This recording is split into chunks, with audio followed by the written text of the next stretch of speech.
আপনি যদি ডায়াবেটিস থেকে ভালো হতে চান তাহলে 3টা পরামর্শ যথেষ্ট। কি? আমরা আজকে এখানে শিখব স্বাস্থ্য জ্ঞান।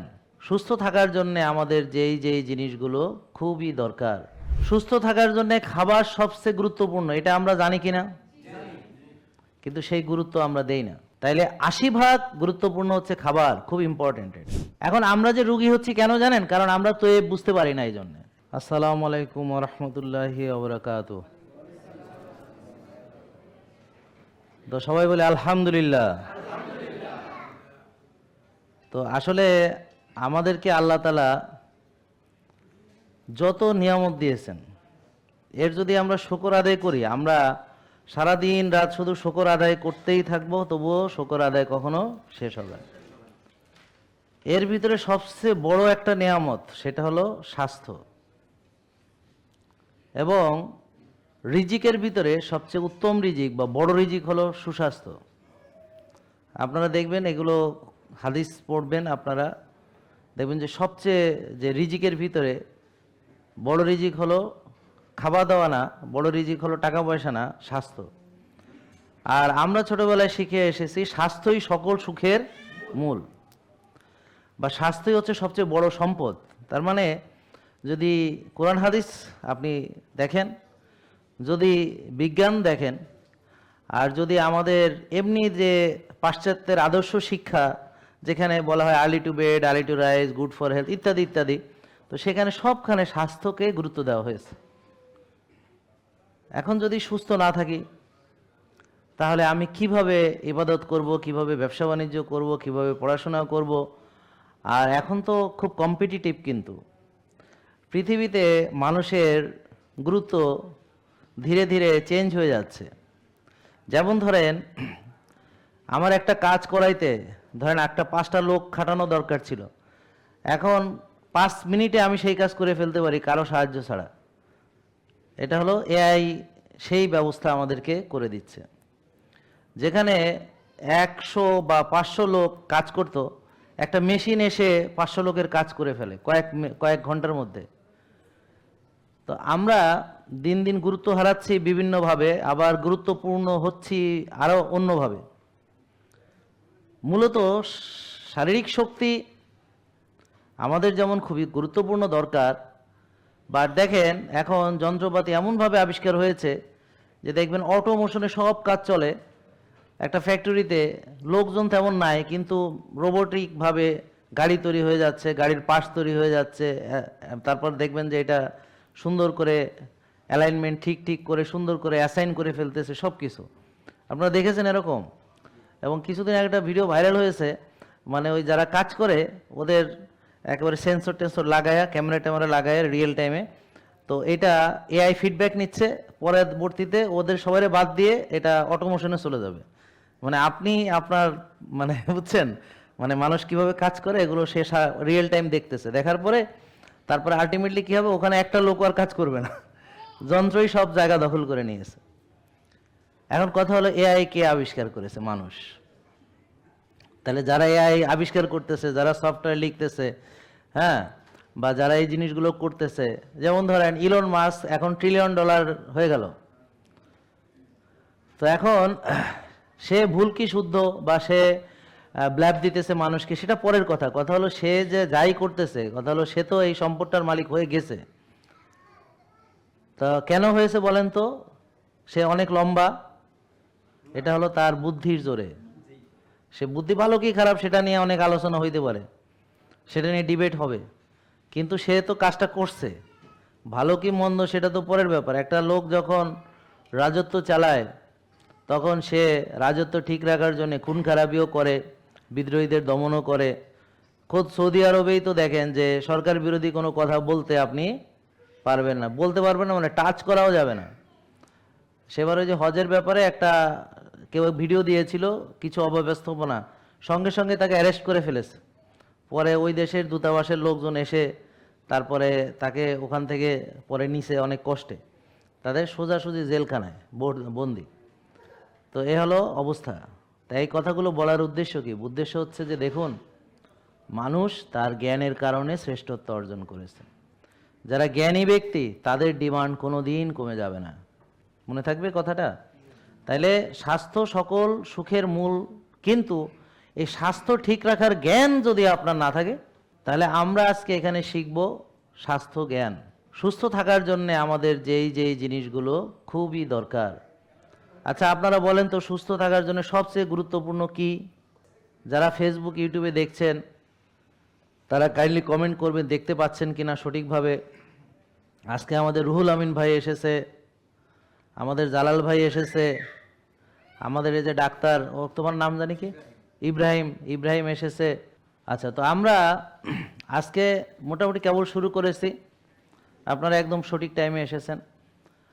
তো ডাক্তার, পুষ্টিবিদ, তারপর হচ্ছে যারা হেলথের নিয়ে কাজ করে বা ওয়েলবিং নিয়ে কাজ করে, প্রথম হচ্ছে রুহুল আমিন ভাই যেটা বললেন, সবার আগে দরকার হচ্ছে নলেজ, প্রপার নলেজ। কি বুঝতে পারছেন? তাহলে আপনি জ্ঞানী হলে জ্ঞান কেউ কেড়ে নিতে পারবে না। আপনার এআই হোক যাই হোক, জ্ঞান কেউ কেড়ে নিতে পারবে, আপনার নলেজ কেউ কেড়ে নিতে পারবে। এখন আপনারা বলেন তো শুধু নলেজ থাকলে কি হবে? তাহলে কি করতে হবে? ইয়েস, এটাকে সঠিকভাবে কাজে লাগাতে হবে। কি বোঝা গেল? তাহলে বলেন নলেজ থাকলে হবে? তাহলে চলেন আমরা একটা স্লোগান দিই, বলেন মানতে হলে জানতে হবে। গুড। তাহলে জানা জরুরি, তারপরে মানাও জরুরি। তাহলে এখন কেউ যদি না যায় না মানে বিপদে পড়বে, আর কেউ জানে কিন্তু মানে না। বলেন আমরা রুগী কেন? বলেন জানি কিন্তু, সবাই বলেন জানি কিন্তু মানি না। তাহলে আসেন আমরা কি কি জানি সেটা নিয়ে আগে কথা বলি। আগে হলো আমরা যে জিনিসটা জানি, সুস্থ থাকার জন্য খাবার সবচেয়ে গুরুত্বপূর্ণ, এটা আমরা জানি কিনা? কিন্তু সেই গুরুত্ব আমরা দেই না। তাইলে 80% গুরুত্বপূর্ণ হচ্ছে খাবার, খুব ইম্পর্টেন্ট এটা। কেন? কারণ খাবার দিয়ে আপনি গঠিত হন। এখন এই যে টোটাল একটা বিল্ডিং, তার র মেটেরিয়ালসকে ইট, বালু, রড, সিমেন্ট ইত্যাদি ইত্যাদি। এখন আপনি যদি সবচেয়ে খারাপ জিনিসগুলো ম্যাটেরিয়ালস ব্যবহার করেন, অথবা রডের বদলে দেন বাঁশ, তাহলে কি হবে? বিল্ডিংটা কি টিকবে? টিকবে না।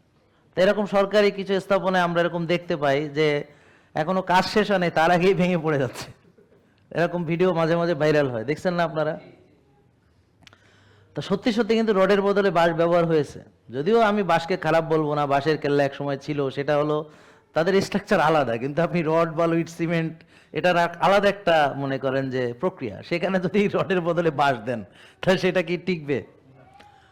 তো ঠিক একইভাবে আমরা রোগী হচ্ছি, তার কারণ হলো খাবারটা আমাদের সঠিক নয় এবং খাবারের জ্ঞান আমাদের সঠিক নয়। তো শাহাদাত ভাই দেখি কয়দিন পর কারে তুলাধুনা করে, যাই হোক। তো অ্যাকচুয়ালি যারা খাবারের পরামর্শ দেয় সবার জ্ঞানও সঠিক নয়। যারা পরামর্শ দেয়, একটা সময় আমাদেরকে পাগল বলছে মানুষ, এখনো বলে, তবে আগের মতো বলে না। ভাত খাওয়া যাই নিষেধ করছি, একেবারে বাংলাদেশে হাহা হিহি হু হু রিহি রিহি পড়ে গেছে, রে মানে পাগল চলে আসছে, কি বলে ভাত খাবো না ভাত খাবো না। তো এই ধরনের একটা মানে আমি যখন শুরুতে ফেস করছি, মানে বেশিরভাগ কমেন্ট, এই ভাত ছাড়া মানুষ বাঁচে কেমনে, ভাত ছাড়া মানুষ বাঁচে কেমনে, ভাত ছাড়া, দেখবেন এখনো সেই কমেন্টগুলো রয়ে গেছে 19 সালের আমার প্রথম দিকের যে ভিডিওগুলো দিয়েছি।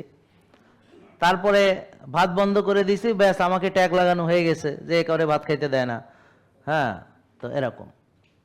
তো আমি আজকে একটু বিস্তারিত আলোচনা করব, তারপর আমাদের এখানে যারা আজকে এসেছেন দূর দূরান্ত থেকে তাদের সাথেও দু চারটা কথা, বা কথা ঠিক না, মত বিনিময় করা। যেমন ধরেন, আমরা সুস্থ হলেই হবে না, আল্লাহ তাআলা বলেছেন যে আমরা যেন কৃতজ্ঞ থাকি। তো কৃতজ্ঞ থাকা মানে এই না যে আপনি আমারে সারাদিন মানে ইয়া করবেন, মানে আমার প্রতি কৃতজ্ঞ থাকা মানে কি, মানে আপনি স্যালুট দিবেন আর তোষামদি করবেন, এগুলো কৃতজ্ঞতার আমি মনে করি যে এগুলো আমাদের জন্য না। আল্লাহকে সেজদা করতে হবে, এটা খুবই গুরুত্বপূর্ণ।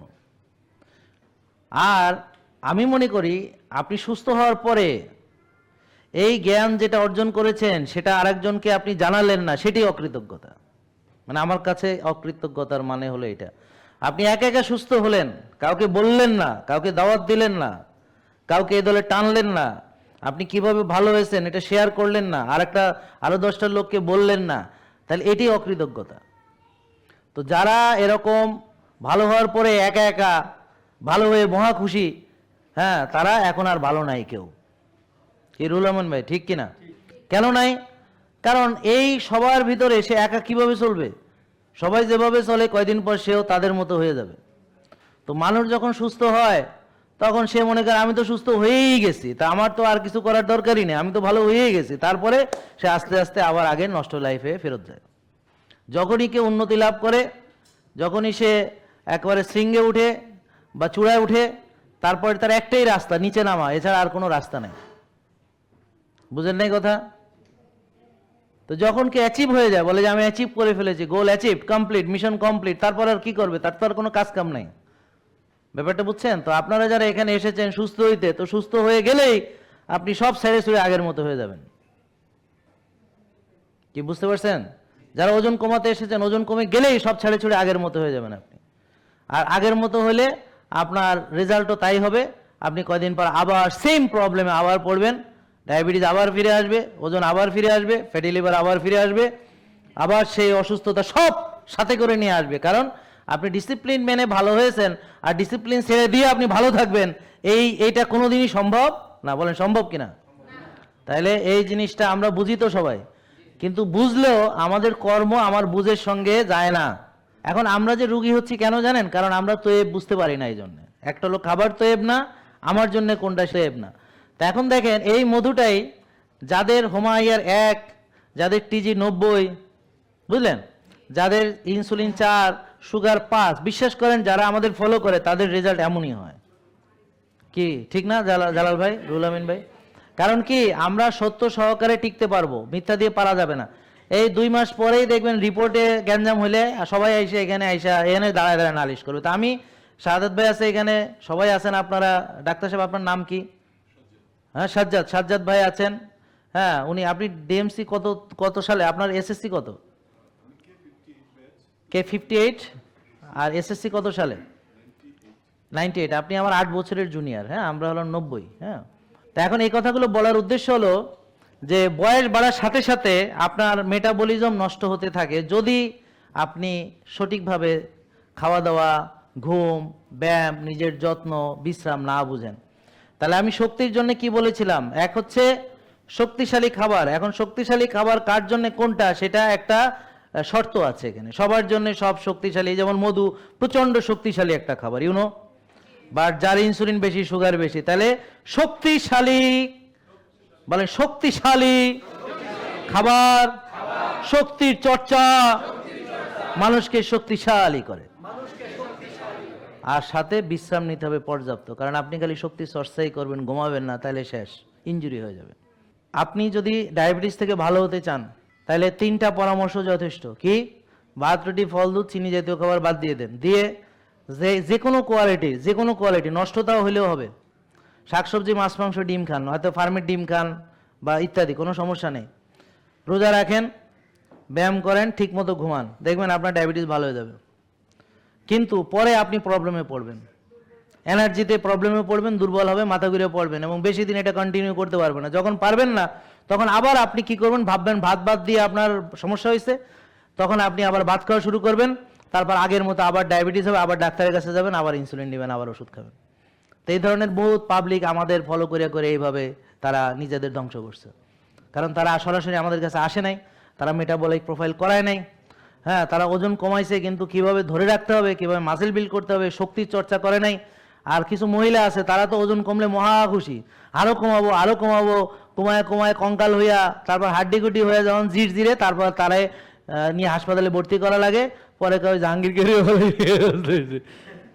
ডাক্তাররা দেখে যে জাহাঙ্গীর করে বলে করছে, ভাবি ডাক্তাররা তো এরম রুগী বলে খুশি হয়ে যায়, দোস্তাটা রুগী হয়েছে জাহাঙ্গীর করে বলে করে একেবারে শেষ।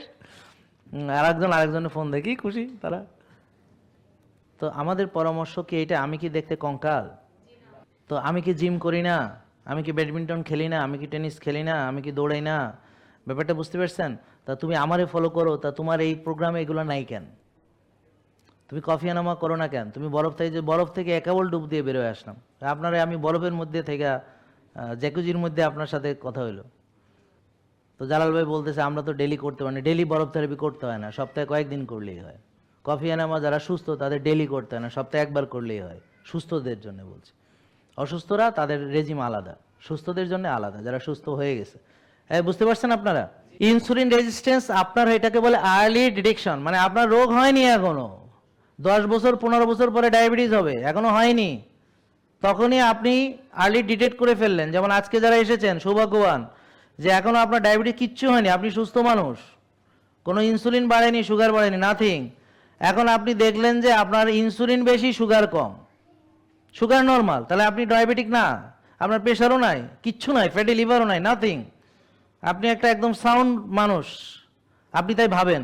কিন্তু আপনার ইনসুলিন 8 বা 10 বা 12, ব্যাস বুঝে যাবেন যে আপনার অলরেডি ভিতরে জিনিসটা তৈরি হচ্ছে। কেন? কারণ ওই যে বললাম, বেশি ইনসুলিন তৈরি করে বডি সুগারটাকে নর্মাল রাখছে। কি বুঝেন না এখনো? তার মানে যদি ইনসুলিন 4-5 থাকে, সুগার 5-6 থাকে, তাহলে বুঝবেন ওর হোমায়ার ভালো আছে, ওর ইনসুলিন রেজিস্ট্যান্স নাই। ক্লিয়ার? বুঝছেন কথা? তার মানে ইনসুলিনও ভালো আছে, সুগারও ভালো আছে। আর যদি ইনসুলিন দেখা গেল নাই বা কম 1, আর সুগার দেখা গেল 12, তাইলে এইটা হলো টাইপ 1, মানে ইনসুলিন কম সুগার বেশি, এটা হলো টাইপ 1। মনে থাকবে? বলেন টাইপ 1, ইনসুলিন নাই বা অনেক কম কিন্তু সুগার বেশি, টাইপ 1। বলেন ইনসুলিন বেশি, সুগার নরমাল, ইনসুলিন রেজিস্ট্যান্স। বলেন সুগারও বেশি, ইনসুলিনও বেশি, টাইপ 2 ডায়াবেটিস। বলেন টাইপ 2 ডায়াবেটিস। বহুদিন চিকিৎসা করতে করতে এখন ইনসুলিন কমে গেছে কিন্তু সুগার বেশি আছে, এইটা হলো টাইপ 2। এক সময় গিয়ে ইনসুলিন তৈরি তার আর আগের মতো হচ্ছে না, 1 এর মতো হয়ে যাবে। কিন্তু সে 1 না, 2, কিন্তু ওই বহুদিন প্যানক্রিয়াসকে অত্যাচার নির্যাতন করতে করতে প্যানক্রিয়াসকে, ভাই আমি আর পারতেছি না, আর ক্ষমতা নাই, শেষ। কে বুঝছেন কথা? আমরা ডাক্তাররা আমরা সুখে দুঃখে মানুষের পাশে থাকতে পারিনি, আমরা মেশিন হয়ে গেছি, আমাদের খালি কলম দিয়ে ওষুধ বের হয়, এই জন্যে আমরা কারোর সাথে কথা বলি না, বুঝাই না। তা একটা ডাক্তারের দায়িত্ব ছিল ওষুধ বোঝানো, সাইড এফেক্ট বোঝানো, কেন ওষুধ দিচ্ছে, রিপোর্ট কি, এগুলো বোঝানো। তাই জন্য আমরা আমাদের এখানে, আমার পক্ষে একার পক্ষে এই কাজ করা সম্ভব না।